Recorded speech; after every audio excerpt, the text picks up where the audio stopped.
I keep my feelings locked up, but you're the only one that really gets to me and really sees me.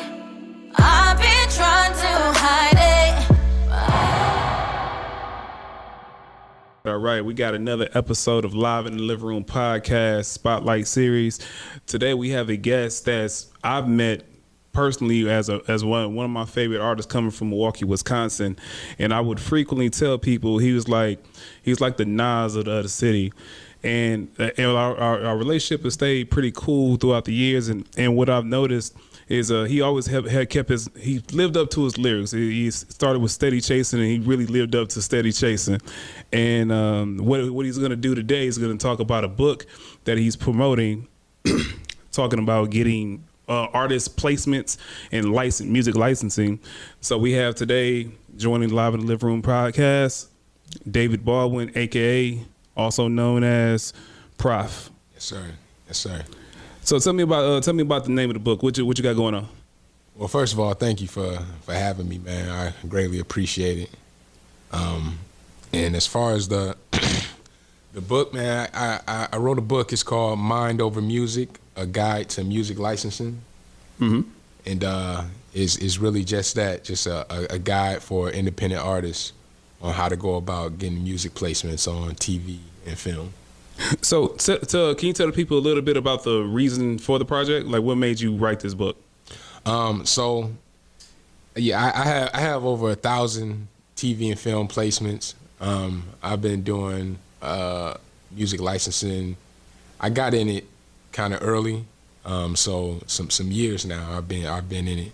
But I recently started doing consultations. Like, I would have people hit me up on Instagram or just different platforms and really just ask for game, you know what I mean, or how I go about this. Mm-hmm. So, I did a few consultation calls and things like that, and I said, instead of me just doing it one by one, I'm gonna just write something and put it out, to see how I can bring some value to artists who just like me, who are in a position just like me at one point.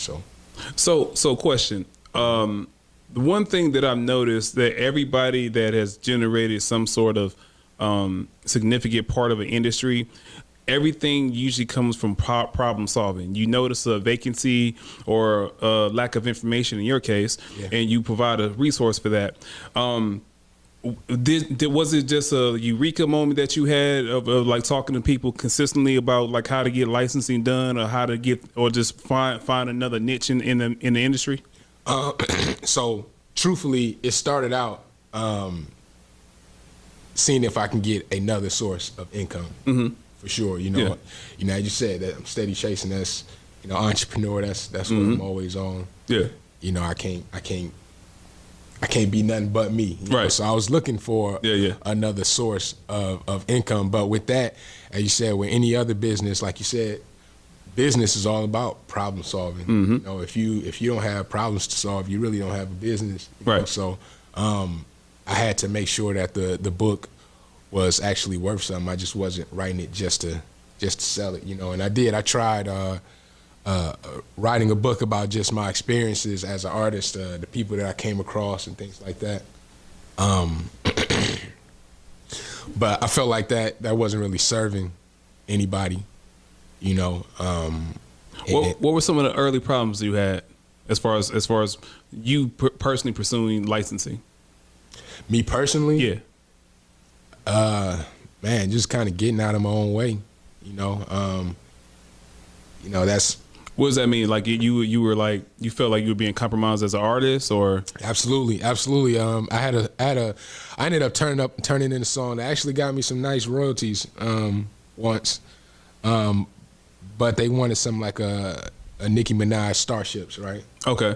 So I literally just listened to Nicki Minaj Starship, had someone produce a track similar to that. Mm-hmm. Even the chorus that had a girl sing was similar to the Nicki Minaj Starship, and then I just put shallow lyrics over it. You know what I'm saying? Was that probably one of the hardest songs you had to write at the time? It was hard, man. Yeah. To be so shallow, it was hard because you know, the music that I was making, as you know the kind of content that I had, it just wasn't completely suitable for licensing. You know what I mean? And sometimes a lot of these requests are real like keywords. You know what I mean? Keyword certain party, phrases, keyword, a title or something like that, right? Make a toast. That's, you know what I'm saying? So, you know, that's what I did, and I did find it difficult, but I also had to. I say it's the mental, and that's a big part of the book too. I say it's half and half. The big part is just the mental aspect of it. Me just getting out of my own way and kind of divorcing this perception of myself. You know what I mean? You know, I was so married to the idea of me as an artist. It puts you, sometimes it puts you in a position where you don't see other opportunities around you because you think you're supposed to be this one way. Yeah. You know what I'm saying? And if something else comes, you say, nah, I don't do that. You know what I mean? Yeah. So what mistakes have you made, and what did it cost you? Mistakes. Man, I know I was kind of mulling over that question. I don't know, I'll say this. The mistakes that I made, that it didn't cost me anything, but when I started putting together licensing packages for licensing companies, I would recruit other artists, and I would take some of the upfront money, but I didn't take any of the back end of the royalties. Okay. So just on a business principle, that's what I would have did. I would have maybe just sacrificed, say, I don't need no money up front. You can have all of the money up front. I just want some of the back end. Okay. Because I still have friends. And these are all my friends, so it's no problem. Yeah. But, you know, they're still receiving royalties and things like that. Right. So just at the business principle, I wish I was still a part of that. Okay. So when you said put together licensing packages, was that like basically you take very generic concepts of like different products and just put together like different jingles, 30 seconds, 60, 90 seconds? No, so the licensing packages say like the licensing company, the owner would say, hey, can you put me together a package of 10 hip hop songs? Okay. And I may do 2 of them. I may do 2 myself, and then I would go recruit other artists, the other 8, because the company originally, when I first learned about licensing, a company reached out to me, and then, as I said, just me being me, I tried to put myself in a position to get more. So I said, hey, you reached out to me, but I perform. I know all of the talented artists in my city. Why don't you just let me go do the recruiting, so you don't have to do all that research, and just let me know what you need, and I'll go find them. You know. So that's how it came about. They say, okay, well, bring us a package of 10. Yeah. I'll do 2. I'll go get some of my friends or other artists to do the other 8, and I submit the package. Was that necessarily easy concept for you to deliver when talking to artists? Because you know where we come from. There's a lot of competition. It's competition in general, but there's also competition for certain spots and notoriety, and who's basically the alpha in the room at all times, right? Right. So was there ever an issue like with trying to present such a conversation, have those conversations with people? Not at all. Not at all. I think you know, I never really chased that. You know, of course, we're not gonna lie. You know, you want the title. I remember people used to call me the best rapper in the city, you know. And of course, you're not gonna be like, no, don't call me that. Yeah. You know, but at the same time, that's never what I was on. So it was more of a respect thing. When I reached out to artists, I'm coming to you saying, hey, I could put some money in your pocket for a song, and most of them you're not getting paid for your music, you know. So I'm giving you an opportunity to actually make some money off of this and introduce you to something that, you know, a lot of people didn't even know existed on a certain level, you know. Right. So one thing that I remember you said earlier in the interview, you said you had to learn how to get out your own way. Sorry. And in considering yourself as the type of content that you would make as Prof the artist is different from Prof the businessman, right? So people always have this thing where they equate success with fame. How is it different from licensing music? as far as like being successful in that realm? Are you asking basically, I mean, you see saying so people equate success with fame. With fame. Yeah, like being on a major, being in all the TVs, being in the top spot, where it's like there's different forms of success in life. Yes, sir. Where some people, like, they don't think you're not famous in Hollywood unless you're the actor. Right. Or you're not the director. Right. But there's a lot of success to be had as people being like in different roles. Yeah. As people getting a lot of bags. Yeah. But a lot of people don't understand there's different levels of success when it comes to it. So can you speak a little bit to that? Well, you know what? That comes from, I think, just not being on the earth long enough, if I had to say. I think, when we had that mindset, you just haven't experienced life enough to realize that, man, it's all kind of avenues or ways. And as I said, when I got in the licensing, I started meeting famous music supervisors.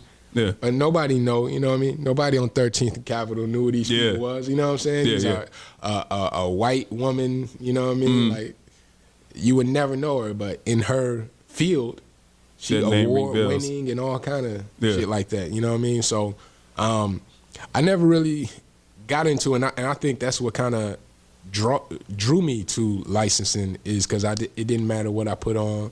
I didn't have to entertain as much, and on the side note, I realized back when I was doing a lot of performing, I didn't know these conversations were having, but my manager Andy would had these conversations where people would basically say, man, he get on stage and he come to the front of the stage, no fear and all that, but when he done, he just go sit off in the corner, you know what I mean? Yeah. But it showed that I really wasn't into the being an artist. I enjoyed being an artist. I didn't like so much as the entertainer. I didn't like so much being an entertainer. I like that. I mean? I like that divide. Yeah, because it didn't really fit my personality. I was just kind of laid back, and I said, the music that I was making was from the heart. I wasn't making like, I'm finna make the song so I could turn up the club, even though that's fine.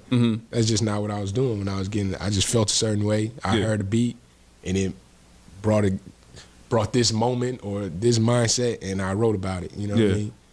But of course, come along with it is getting on stage and performing. Absolutely. You know what I'm saying? Absolutely. So, I'm dealing with that right now because I feel like people who speak to a certain demographic, it's different stages and places they need platforms to be heard by that very niche audience.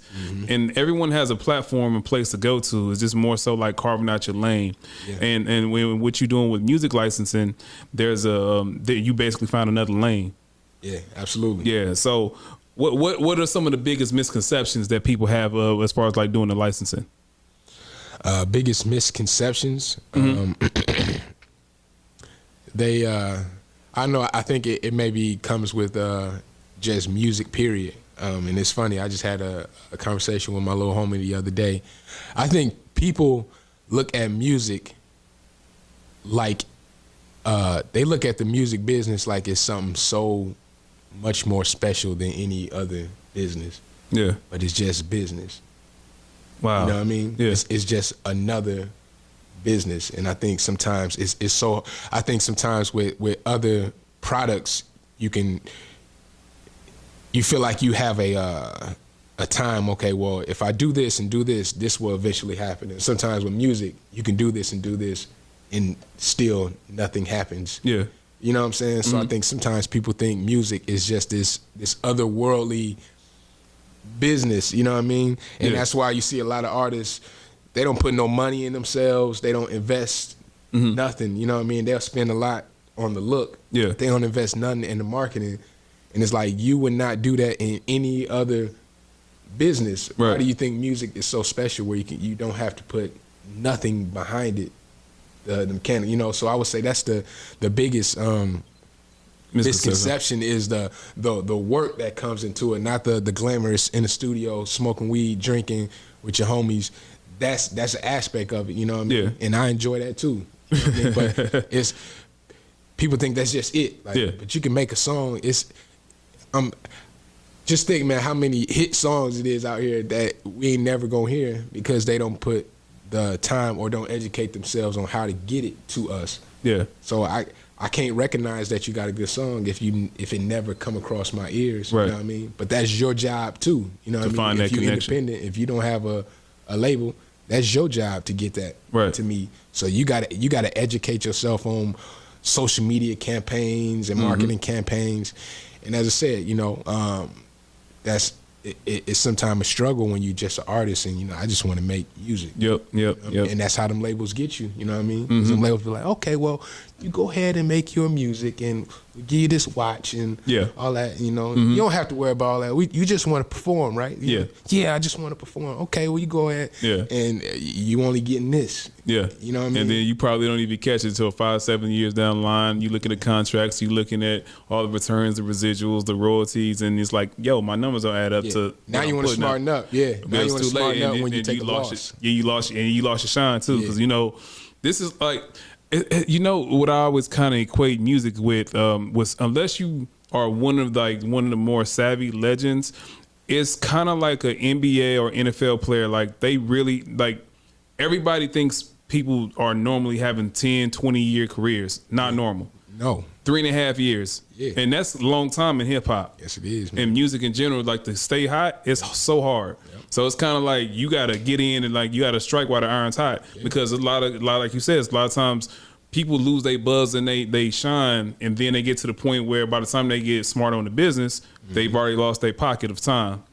And it's hard to recoup. Now, you might get that 80-20 deal that you should have got up front, but how many people know that at 18, 19, 20, you know, first deal, they only focused on how to get seen, how to get in front of people, how to make music, but the music falls to the wayside. Oh, the wayside, because you didn't start out wanting to get in the business. You just starting out for love. You know what I mean? You just started out for love.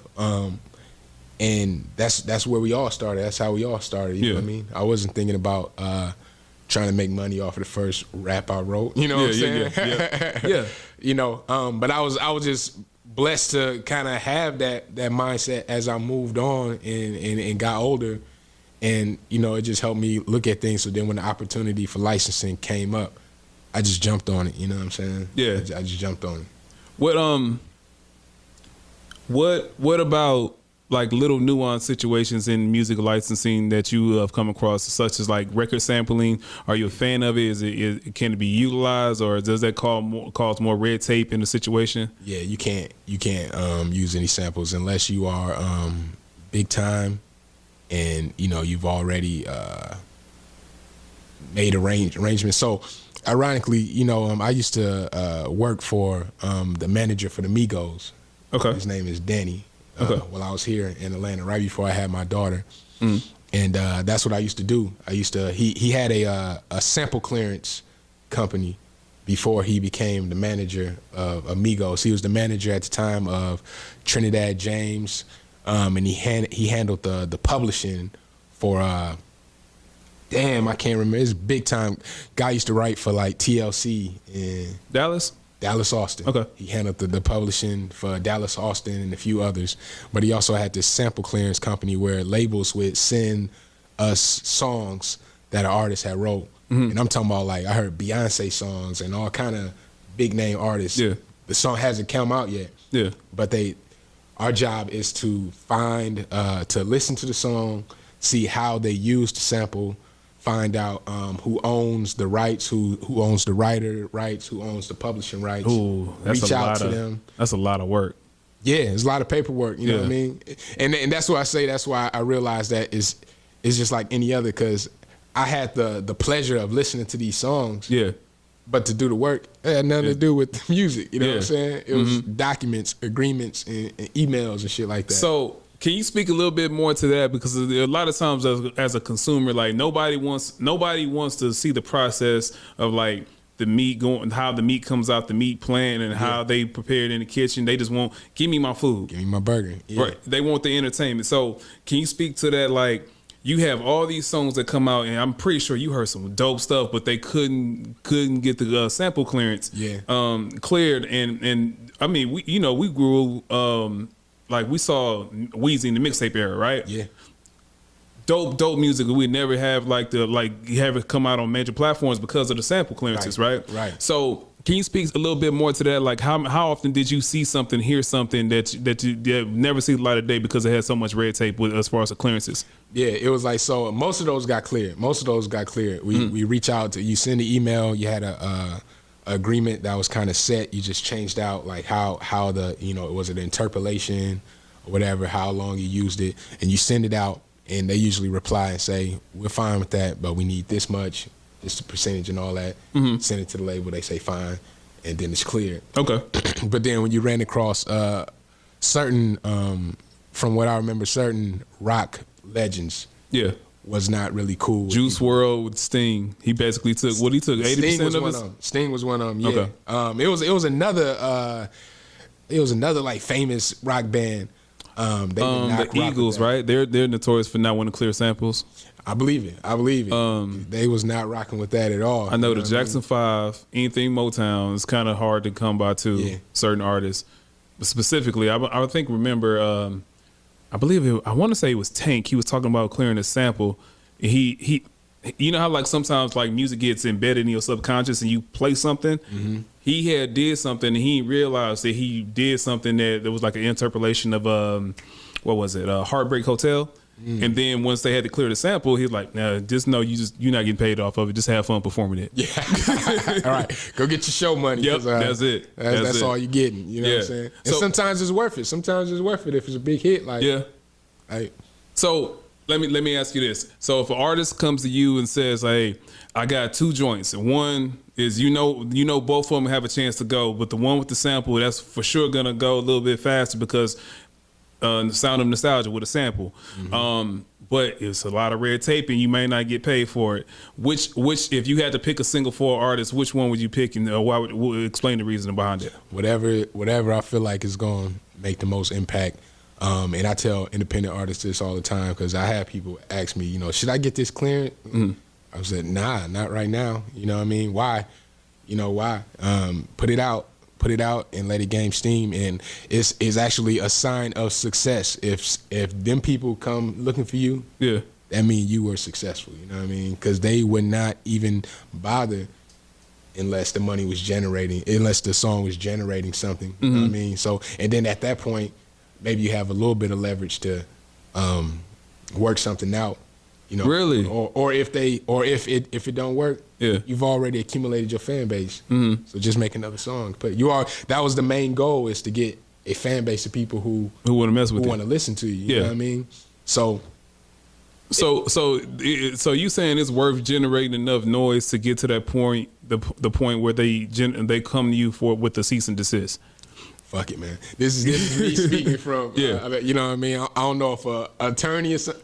Fuck it, man. You know what I mean? Fuck it. I'll put it out.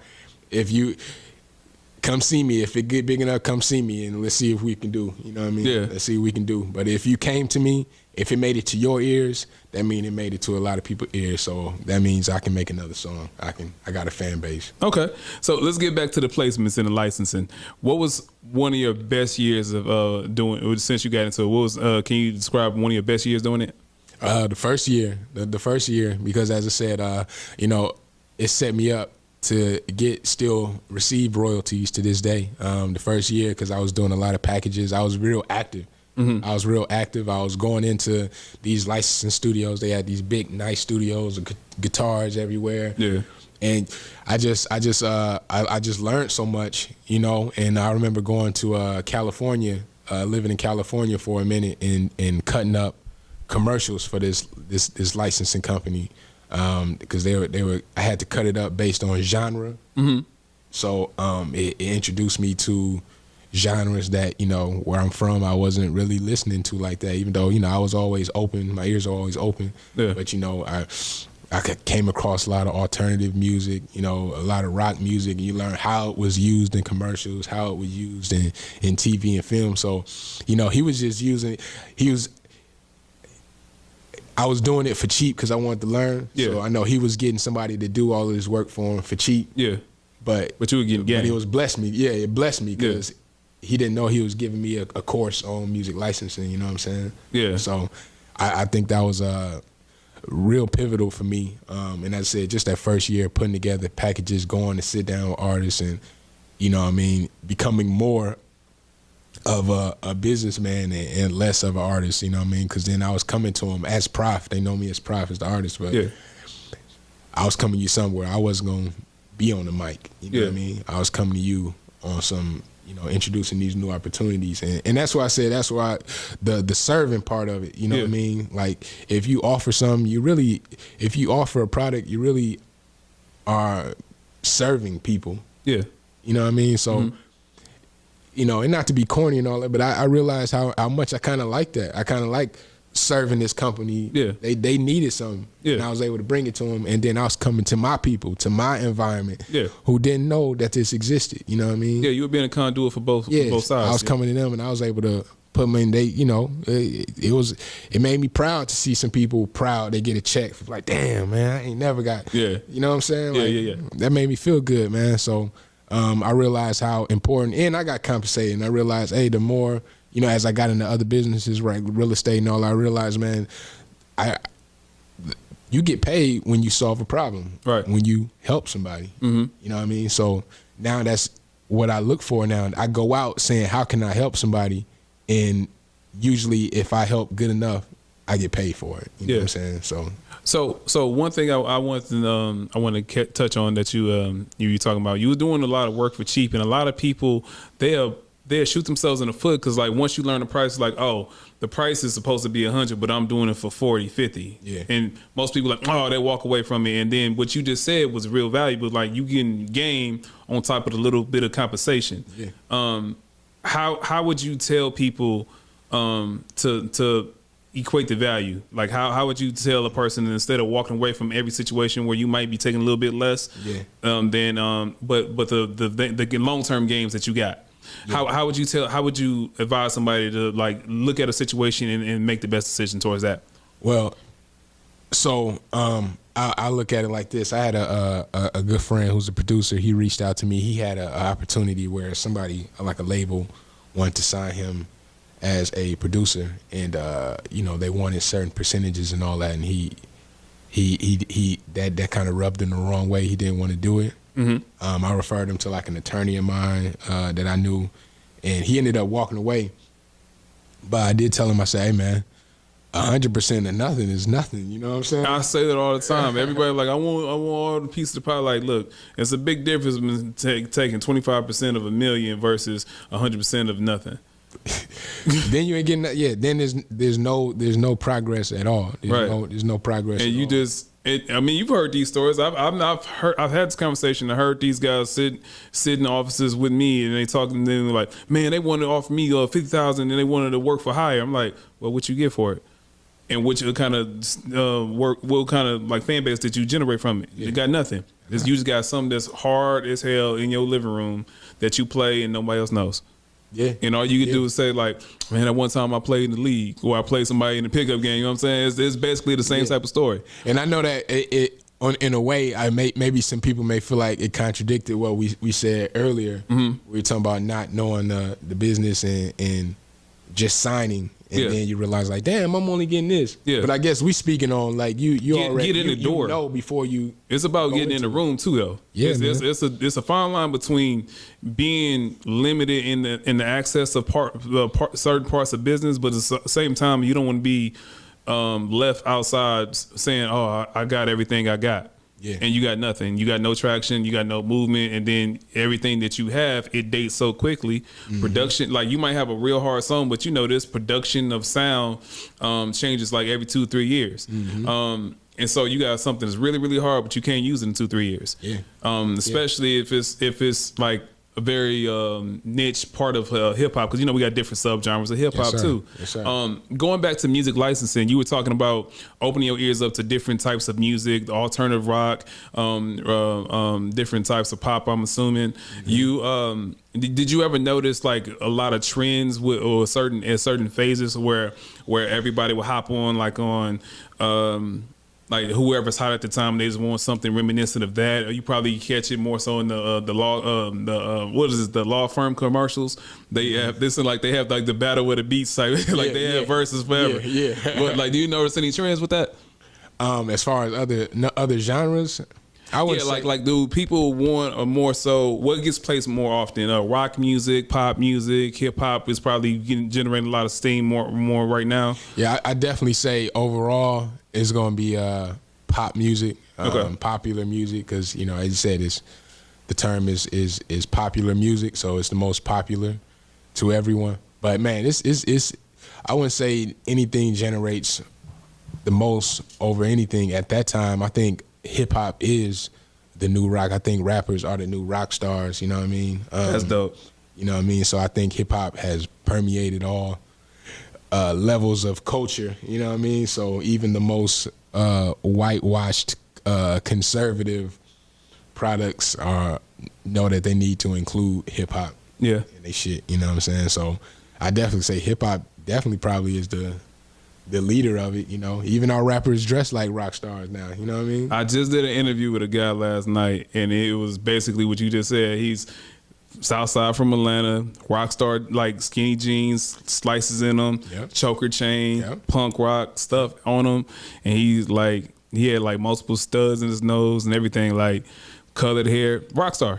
Rock star. Yeah, rock star stuff. Migos are rock stars, bro. Absolutely. That's what I just told my guys. I was talking to my guys, bro, like, look, they started out with white T-shirts and jeans, and then you see the evolution when they went into like the super European fashion and like just looking like something something you see in a museum, but with added trap on top of it. Yep, straight up. Rock stars all day. Rock stars all day. So one thing that I did notice, he said permeated. Did you study the T.I. vocabulary? Well, my education, the gratification of the artists, we always been good at words. Yeah, man. Dictionary. Yeah. We always been, had our way with the words. Who wins more arguments, girls or rappers? I'm sorry, rappers with metaphors. You know what? With my wife, sometimes my seeds that I plant, they don't sprout when we going back and forth. You know what I'm saying?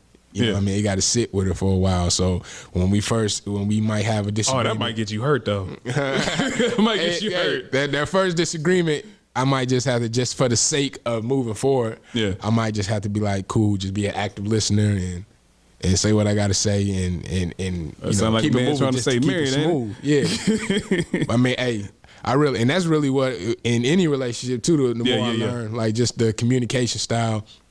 Get what you want, but don't try to hammer it in. But then, as you can see, when I take that approach, and then you'll see it'll take place. Like the action may change, or the way she say something may change. Like, okay, so she don't have to say and come in and be like, you know what you told me the other day. I mean? You just see it. Change in action. You just see it happen. Which I always say, a change in action is the best form of apology. Straight up. Yeah. So we can wrap this up and then we can just get people excited about the book. One more time, what's the name of the book and when is it looking at being released? The book is called Mind Over Music, A Guide to Music Licensing. And I would say, I hate putting a date on something that's not finished because then I don't want you want people looking for it and it's not available. Yeah, but I would say definitely in the next. Because he's a businessman. Definitely in the next month. I got everything ready to go. Mm-hmm. And you have an audio book too, right? Yeah, it's an audio book that comes with it. So okay, it'll be available on Amazon, Kindle, and everything else. So, and I realize it's really just the same as uploading an album. You know what I mean? Like, wow, it's just like I like how you simplified that, but that's really what it comes down to. Because everybody thinks about like writing a book or doing a movie. It's just another form of intellectual property, but business, like you said. Yeah, same process, man. Same. How you go to TuneCore and I mean, we speaking. If you're an artist, you know what we talking about. If you're not, you may not know, but TuneCore and all that. How you go and upload your album and all that. Mm-hmm. You just do the same shit just through ACX or Amazon. You just upload your book, upload your image. That's dope. Yeah. So last question before I let you go. Are you going to rebrand yourself or repackage yourself as far as like being David the author now? I definitely want to put out more books because, as I said, the big part of the book is mindset, and I'm really big on mindset, man. I think mindset stands in the way of 95% of our obstacles. It's really not the actual thing that we facing, is just our mind. I think a lot of times we lie to ourselves. A lot of times we always say, you know, men lie, women lie. No, you lie to yourself. You know what I mean? All of the thoughts that go through your head, we think because they coming from us, they have some validity, but a lot of thoughts that come to your head is just are not real. You know what I mean? And we'll have a situation where you haven't even experienced the situation yet, but your mind will tell you this is what's gonna happen. This is what's gonna happen. You go, oh, they not gonna like this. They not gonna like you. You like, you have no evidence to even say this. You know what I mean? But your mind done made up a whole scenario. Yeah. About what's why you can't so, do something. Yeah. So I plan to come out with more books. Basically like that. I merged this one with the music licensing, but who knows? Next one I might merge it with relationships. You know what I mean? I might merge it with, you know, some other form, maybe real estate or something like that. Because through just not dying and being alive, you know what I mean, and surviving, I understand that, man, everything is the same on a certain level. You know what I mean? And mindset it stands in the way of all facets of life. You know what I mean? So I think I really want to focus on that. That's something that I'm real interested in. I'm real heavy on, and you know, I think it might help some people. So yeah, I might put out some more books. Okay. All right, there you have it, ladies and gentlemen. David Baldwin, aka Prof. Steady chasing as usual. Steady chasing. Let's get it. Live from the Living Room Podcast. Thank you for joining us.